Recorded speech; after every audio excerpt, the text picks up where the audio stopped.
শেখ হাসিনার সাথে কোনো বৈঠক নেই। কে মুফতি সৈয়দ ফয়জুল করিম? জনগণের টাকায় বুলেট যেন জনগণের বুকে বিদ্ধ না হয়। যার হুঙ্কারে কেঁপেছিল 5 আগস্টের আগে জুলাই বিপ্লব। আপনারা জনগণের পাশে থাকবেন। ইসলামী আন্দোলন বাংলাদেশ। বাইতুল মোকাররমে মুফতি রেজাউল করিম সাহেবও বলেছিলেন ওরে নরপিশাচ।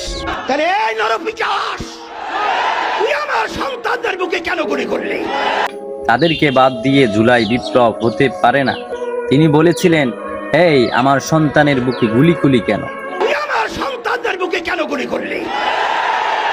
ইসলামী আন্দোলনের নেতারা যে ভূমিকা রেখেছেন তা ভুলে যাওয়ার মতো নয়। দুলিতেছে তরি ফুলিতেছে জল ভুলিতেছে মাঝি পথ ছিড়িয়াছে পালকে ধরিবে হাল আছে কার হিম্মত দুলিতেছে তরি ফুল। সেটা তো আপনারা দেখেছেন। আর তাদের অবদানকে যারা অস্বীকার করবে তারা জুলাই বিপ্লবকে অস্বীকার করবে।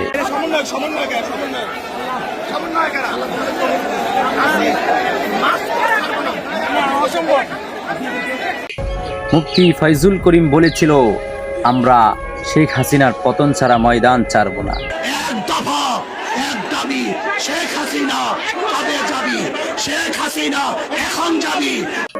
যখন জুলাই বিপ্লব বন্ধ করে দেবে, এমন সময় তিনি গর্জে উঠেছিল মুফতি ফয়জুল করিম, ইসলামী আন্দোলনের সিনিয়র নায়েবে আমির। শায়েখের চরমনাই বলেছিলেন, আমরা মরতে এসেছি, আমরা বাঁচতে আসি নাই।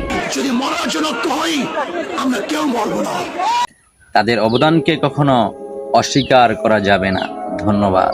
দুলিতেছে তরি ফুলিতেছে জল ভুলিতেছে মাঝি পথ ছিড়িয়াছে পালকে ধরিবে হাল আছে কার হিম্মত কে আছো জওয়ান হও আগোয়ান হাকিছে ভবিষ্যৎ এ তুফান ভারী দিতে হবে পারে নিতে হবে তরি পার দুর্গম গিরিকান্তার মোর দুস্তর পারাবার হে লঙ্ঘিতে হবে রাত্রি নিশীতে যাত্রীরা হুঁশিয়ার